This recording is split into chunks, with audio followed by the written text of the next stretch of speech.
De 1929 al año 2000, México vivió profundas transformaciones.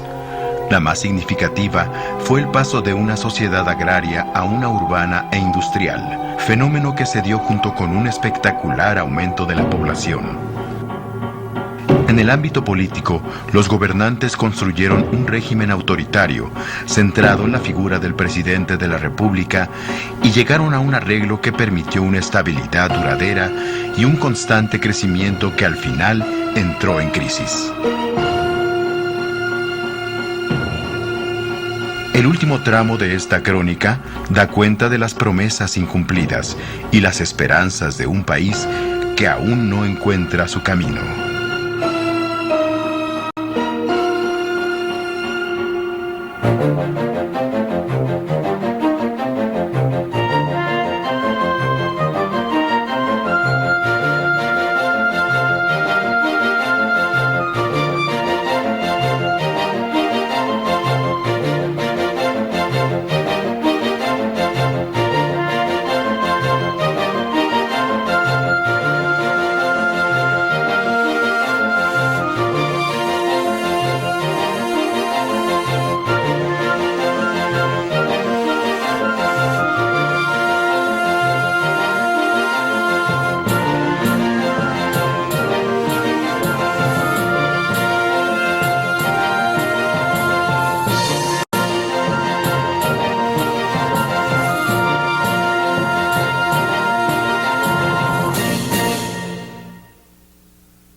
La crisis de 1929 arrastró al mundo a una depresión económica que hizo descender los precios de las mercancías y el comercio mundial. En el México recién salido de la Revolución, la crisis redujo las exportaciones, afectando los ingresos del gobierno federal que dependían del comercio exterior. La cabeza del partido era el general Plutarco Elías Calles, quien después de dejar la presidencia en noviembre de 1928, se convirtió en el jefe máximo de la revolución. Aunque en los siguientes 6 años hubo 4 presidentes en México, Calles era quien realmente mandaba. Pero todo cambió con la llegada al poder del general Lázaro Cárdenas, quien, apoyado por grupos políticos y sectores populares, rompió con Calles y lo obligó a abandonar el país, sentando el precedente de que los exmandatarios no debían de participar en política. Además, Cárdenas cumplió su objetivo de trasladar la fuerza del jefe máximo a la presidencia de la República. Su régimen emprendió importantes reformas, llevando a cabo un amplio reparto agrario y desarrollando la educación y el sistema de salud. En el ámbito internacional, dio asilo a miles de refugiados de la Guerra Civil Española. Cárdenas promovió la organización de las clases trabajadoras y las relacionó con el gobierno para que sirvieran de contrapeso frente a las presiones de los grupos de poder económico. Ya con el respaldo popular, el PNR se convirtió en el Partido de la Revolución Mexicana. A principios del 38, las compañías petroleras extranjeras desafiaron abiertamente al Estado mexicano.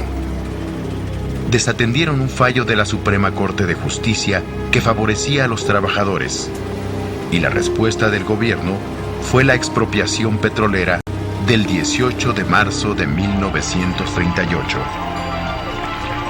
Como respuesta a lo que se consideraban excesos socializantes del gobierno de Cárdenas, grupos de inconformes crearon el Partido Acción Nacional bajo la dirección del abogado Manuel Gómez Morín.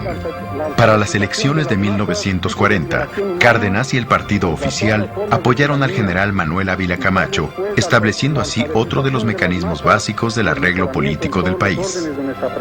El presidente de la República, por medio de su partido oficial, designaba a su sucesor. 40.946.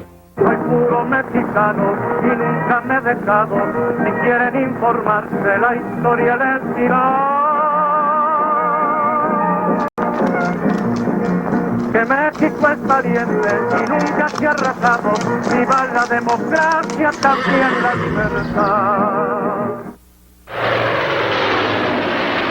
conflagración mundial había estallado. Los ejércitos de Inglaterra, Francia, Bélgica y Polonia trababan ya los primeros combates de la que había de ser la guerra más sangrienta que registra la historia, cuando tomó posesión de la presidencia de la República el general don Manuel Ávila Camacho. A nadie se escapaba la trascendencia de los problemas con que habría de enfrentarse el nuevo presidente. Él mismo, previendo la gravedad de la situación que se avecinaba, agrupó a la nación bajo la doctrina de la unidad nacional para evitar que los conflictos internos debilitaran la resistencia de la familia mexicana ante los peligros que se cernían sobre ella. Sin embargo, fue hasta mayo de 1942 cuando México entró al conflicto. Como reacción a la guerra, se instituyó el Servicio Militar Nacional, que permanece hasta nuestros días. Paradójicamente, el impacto de la guerra favoreció la economía nacional, promoviendo el flujo de capitales del exterior y la posibilidad de emprender nuevos negocios. Como la guerra dificultaba la adquisición de productos extranjeros, los empresarios y el gobierno unieron esfuerzos para fabricarlos en el país. Esta estrategia de industrialización se conoció como la sustitución de importaciones y fue reforzada con el establecimiento de aranceles o impuestos a la importación que protegían a los productores nacionales de la competencia internacional. A pesar de las diferencias entre Ávila Camacho y Cárdenas, se daba continuidad a la idea de que el dinero público debía desempeñar un papel fundamental en el rumbo económico del país. Como resultado de la guerra y el impulso al desarrollo moderno de la economía, el gobierno y los grupos empresariales se fijaron como meta la industrialización y la urbanización del país. La idea de un México agrario se fue quedando atrás. La modernización dependía de la multiplicación de fábricas, técnicos y obreros. Los avances tecnológicos eran iguales a productividad. La productividad igual a ganancias para los empresarios y a mejores salarios para los obreros. Se apostaba por el mercado interno como motor de la economía. Para apoyar a los industriales, se inició el control de la inconformidad obrera por medio de sindicatos y líderes oficialistas, conocidos como charros. A cambio del sometimiento de los trabajadores, los líderes sindicales recibieron privilegios y cargos públicos o de representación popular bajo la bandera del partido oficial. El líder más emblemático fue Fidel Velázquez, quien desde la CTM apoyó el control gubernamental sobre la clase obrera durante más de medio siglo. La CTM, podemos decir, ha traspasado sus propias fronteras. Estos cambios en la política convirtieron al PRM en el Partido Revolucionario Institucional, PRI. La revolución había pasado de ser un movimiento de reivindicaciones sociales a transformarse en una institución corporativa.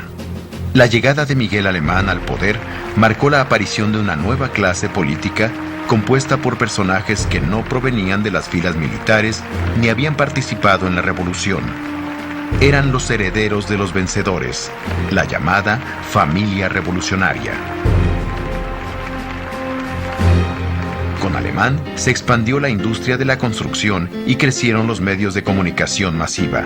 Durante su sexenio comienza a operar la televisión comercial en México. La urbanización cambió el mapa del país. Las ciudades de México, Monterrey y Guadalajara concentraron la producción industrial y los modernos servicios. Con la llegada al poder de Adolfo Ruiz Cortines, se consolidó la figura civilista del presidente inaugurada con Alemán. También se agudizó la tendencia de centralizar en la capital del país muchas de las actividades económicas. Durante su gobierno, el 17 de octubre de 1957, se dio una reforma fundamental para la democracia. Desde esta fecha, las mujeres podían ejercer el voto en todas las elecciones del país. Es tiempo de emigración hacia las grandes urbes. Las ciudades ofrecían mejores salarios y servicios públicos. El negocio inmobiliario y la construcción cobraban auge. En México, muchos dijeron que se estaba dando un milagro económico. A finales de los 50, el gobierno invertía en infraestructura, energía y comunicaciones. La inversión privada aumentaba sobre la base de una economía fuertemente protegida de la competencia exterior. Esta etapa de estabilidad de precios y baja inflación se conoce como el desarrollo estabilizador. Sin embargo, el bienestar y la modernización no alcanzaron a todos los habitantes del país.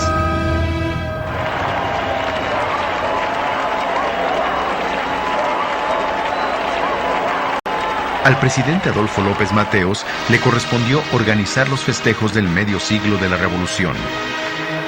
Los avances eran notables. La mortalidad infantil se había reducido. El analfabetismo había disminuido a menos de la mitad. Las carreteras atravesaban el territorio nacional.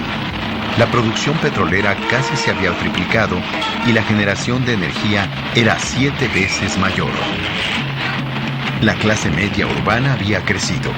Su expansión obedecía al aumento de empleados y funcionarios de empresas privadas, de burócratas, de profesionistas independientes y pequeños empresarios. Los mexicanos adquirieron nuevos patrones de consumo, nuevas percepciones, nuevas prácticas laborales y formas de ocio y diversión.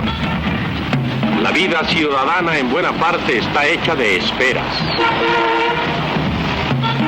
De esperas y despedidas. Y una pareja de turistas descubre que México es algo más de lo que les habían contado. Oh, do you speak English? Yo nomás soy policía.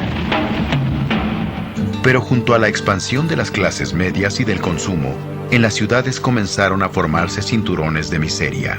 La desigualdad era un componente esencial de la realidad nacional. Entre 1950 y 1963, un cálculo sobre el ingreso indicaba que el 10% de la población más rica concentraba casi la mitad de la riqueza nacional. Esta situación impulsó las inconformidades de obreros y campesinos que protestaban de diversas maneras. Los movimientos se resolvían por medio de concesiones y negociaciones o por medio de la violencia y el encarcelamiento de los líderes que los encabezaban. A fines de los 50, el ejército reprimió una gran huelga ferrocarrilera. Sus líderes fueron encarcelados, acusados del delito de disolución social. Otros sufrieron la represión hasta sus últimas consecuencias. Fue el caso de Rubén Jaramillo, quien organizó a los campesinos cañeros del estado de Morelos para oponerse a las administraciones de las azucareras de la región. En mayo de 1962, el ejército lo acribilló junto con su familia. A principios de los 60, el ejemplo de Cuba y su revolución se extendía por el continente. Por este motivo, los Estados Unidos, apoyados por la mayoría de los gobiernos latinoamericanos, endurecieron su política contra la llamada amenaza comunista. Antes de regresar de nuevo a ella para iniciar esta lucha. En ese escenario de confrontación subió al poder el nuevo presidente Gustavo Díaz Ordaz, que se distinguió por favorecer el uso de la fuerza en los conflictos políticos. El 23 de septiembre de 1965, un pequeño grupo atacó el cuartel militar de Madera, Chihuahua. Aunque ese brote guerrillero fue inmediatamente sofocado, marcó el inicio de actividades de varios grupos armados que en Guerrero estuvieron encabezados por los maestros Genaro Vázquez y Lucio Cabañas. La inquietud política fue contagiándose a otros grupos sociales. 1968 fue el año de las grandes protestas juveniles en el mundo, pero tuvo su desenlace más trágico en el movimiento estudiantil de México. El movimiento mostró la distancia entre una sociedad cada vez más urbana y diversa y un régimen político incapaz de negociar.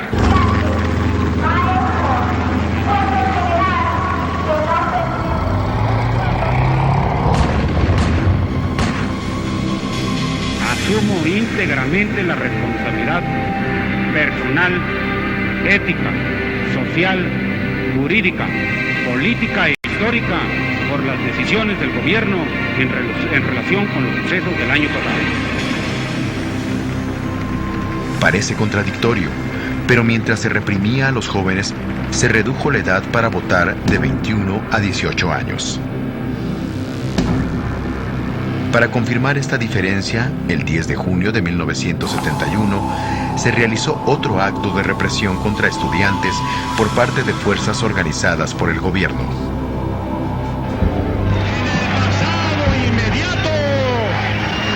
Estas relaciones sufrieron un grave deterioro. Sin embargo, mi gobierno, que es un gobierno de universitarios, aceptó el reto del diálogo, no de la gritería anónima.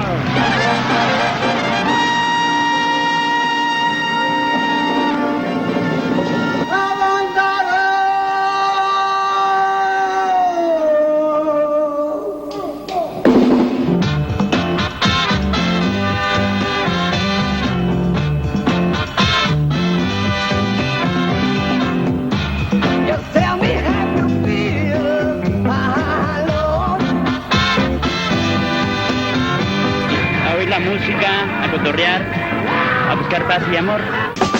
Porque la justicia toma tiempo, yo no pienso esperar. Prefiero en mi cerebro caminar, tendré que caminar.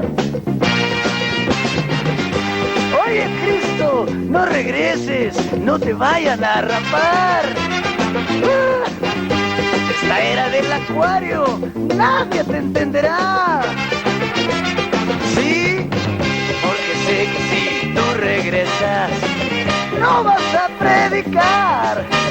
No más de ver tus pelos, la gente se va a asustar y te van a hacer llorar.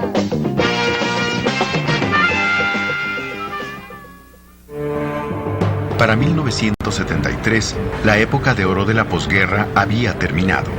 En México se había agotado el modelo de desarrollo basado en la industrialización por la vía de la sustitución de importaciones. El presidente Luis Echeverría intentó hacer una reforma fiscal para recaudar más impuestos. Los empresarios se opusieron rotundamente. Entonces el gobierno decidió pedir préstamos externos para mantener e incluso elevar el gasto público. Crecía la irritación en distintos grupos sociales. Los empresarios estaban indignados por el asesinato de Eugenio Garza Sada, perpetrado por un grupo guerrillero en septiembre de 73, mientras que los obreros sostenían una lucha contra el control sindical de los líderes oficialistas. Como respuesta, el gobierno recurrió a desapariciones y asesinatos de decenas de militantes. Esta represión, conocida como la Guerra Sucia, se prolongó a lo largo de esta década.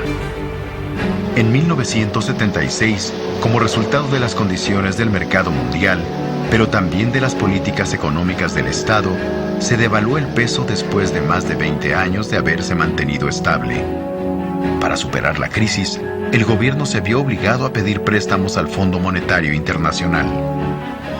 El panorama pareció componerse cuando a principios de 1978, el nuevo presidente José López Portillo anunció el descubrimiento de grandes yacimientos petroleros en la sonda de Campeche.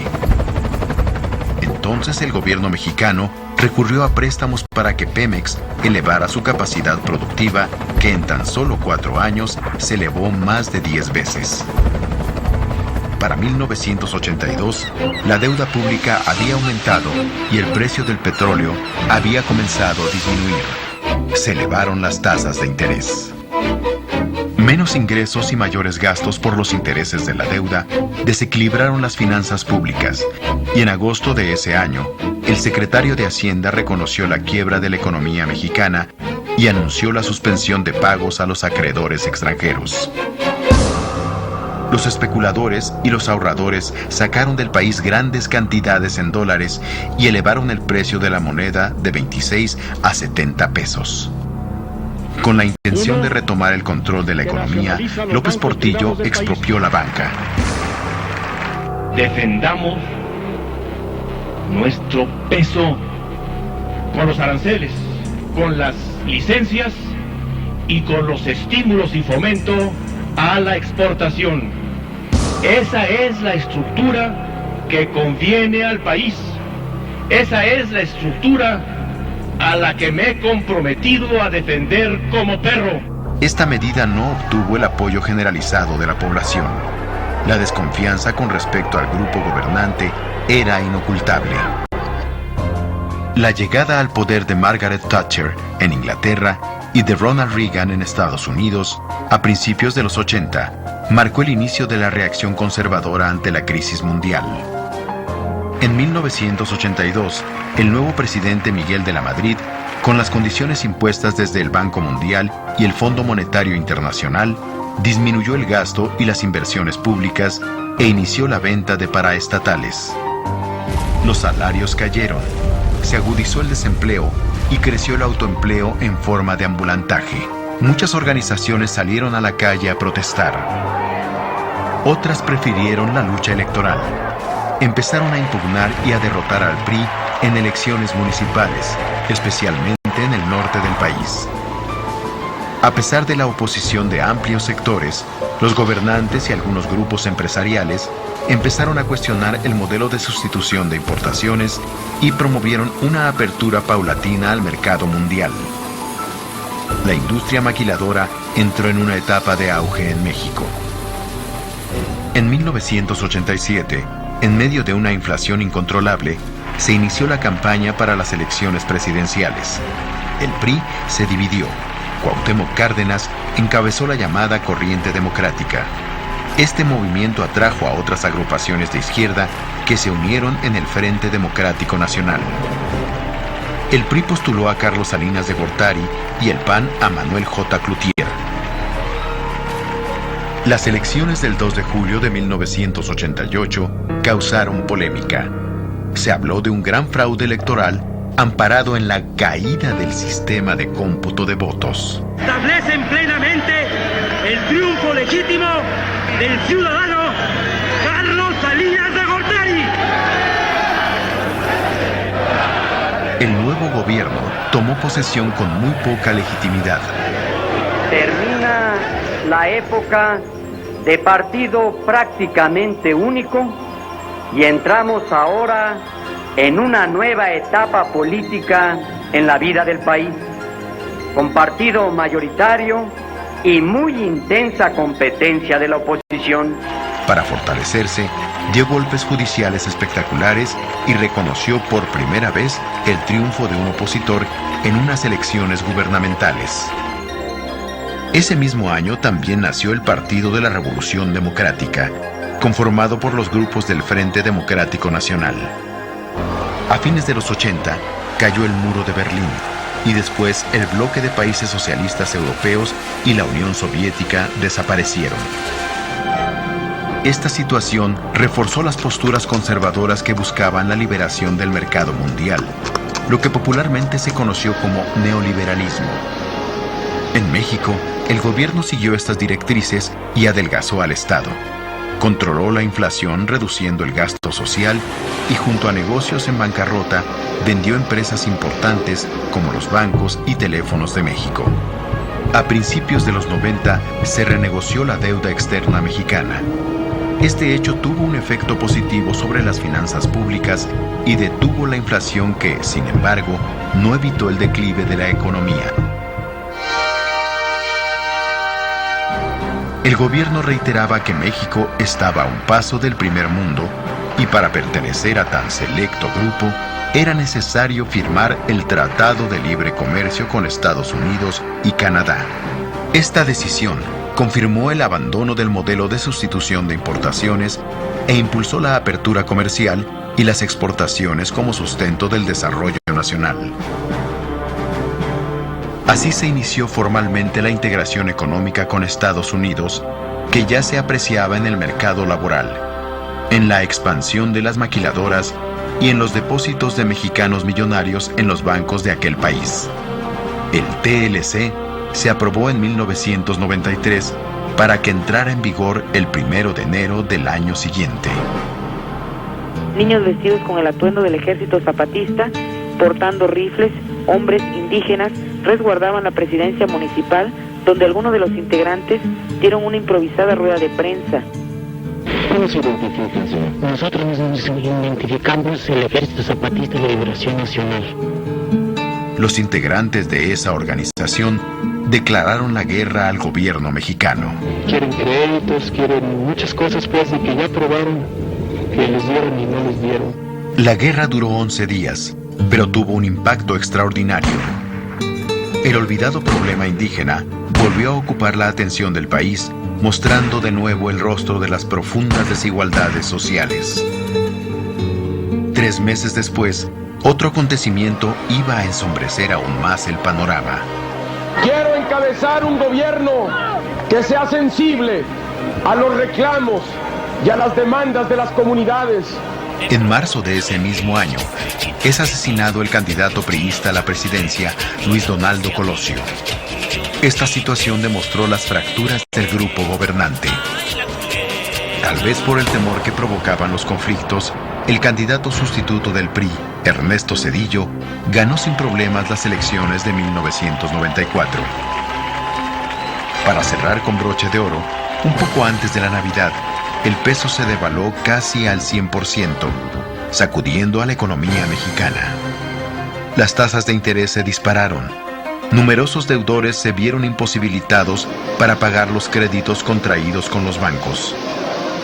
La clase media mexicana vivió su peor época. La pobreza se profundizó. El alza de los precios del petróleo logró recuperar el crecimiento económico. Sin embargo, el gobierno se comprometió a pagar los préstamos incobrables de los bancos, algunos de ellos de muy dudosa legalidad. La migración se acrecentó como nunca. Casi 9 millones de mexicanos residían en Estados Unidos. Sus crecientes envíos de divisas se convirtieron en una de las grandes fuentes de ingresos de la economía nacional, por encima de muchas importaciones. En 2000, la situación social había mejorado en algunos aspectos, pero la desigualdad social se había acrecentado. Las elecciones del 2000 tuvieron lugar en un escenario caracterizado por la inseguridad, una economía que crecía lentamente, el desempleo y los bajos salarios. Fírmele aquí que va a votar por él. Si votas por mi candidato, le ponemos luz a tu colonia. Vota por quien te dije o atenta a las consecuencias. El candidato priista fue Francisco Labastida, que compitió con Cuauhtémoc Cárdenas por el PRD y Vicente Fox por el PAN. Nuestro sistema de información puede brindar los siguientes datos esenciales. Celebramos las elecciones federales con normalidad en los 31 estados de la República. Por primera vez en la historia, un presidente que no pertenecía al PRI llegaba al poder. Después de 70 años de haber padecido, haberse beneficiado, haber resistido o aprovechado los cambios dictados desde el poder, hoy la sociedad mexicana, cada vez más activa y crítica, insiste en escribir su propia historia. La historia de un nuevo país de cara al siglo XXI.